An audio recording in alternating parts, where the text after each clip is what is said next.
You might think tax avoidance is a modern invention, something born from spreadsheet shell companies or complicated codes. But it turns out people have been trying to avoid taxes since before the pyramids were built. The very first recorded tax was called the hikat. It was created over 5,000 years ago in ancient Egypt. Farmers were required to give 20% of their harvest to the pharaoh.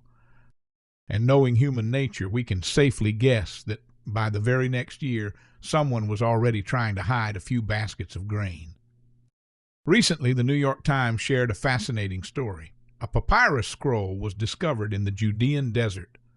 It tells the tale of two men, Gedalius and Saulus, who were accused of faking the sale of several slaves to avoid paying taxes to the Roman Emperor Hadrian, sometime around the year 130. Saulus, who lived in Judea, arranged a sale to someone living in Arabia. Gedalius, the son of a notary, forged the paperwork. But the slaves never actually left. On paper, they disappeared from one place, but never arrived in the other. This made them invisible to the tax authorities. According to the archaeologist who studied the scroll, the paperwork was clever. The taxes on the slaves could be completely avoided, but the scheme did not go unnoticed. There was an informant. One of the slaves was tortured. The case went to trial. The defendants pointed fingers. Gedalius blamed his father, who had already passed away. Saulus blamed the buyer. We do not know how the trial ended. If they were lucky, they may have faced fines or exile. If not, the punishment could have been something far worse, like being sentenced to death by wild animals in public. Yes, that really was a punishment under Roman law. So why share this story? Because the game has not changed.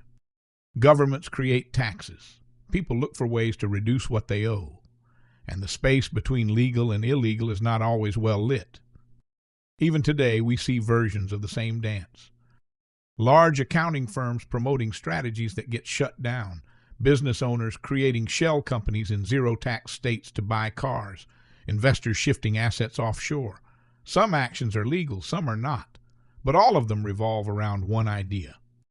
No one wants to pay more than they have to.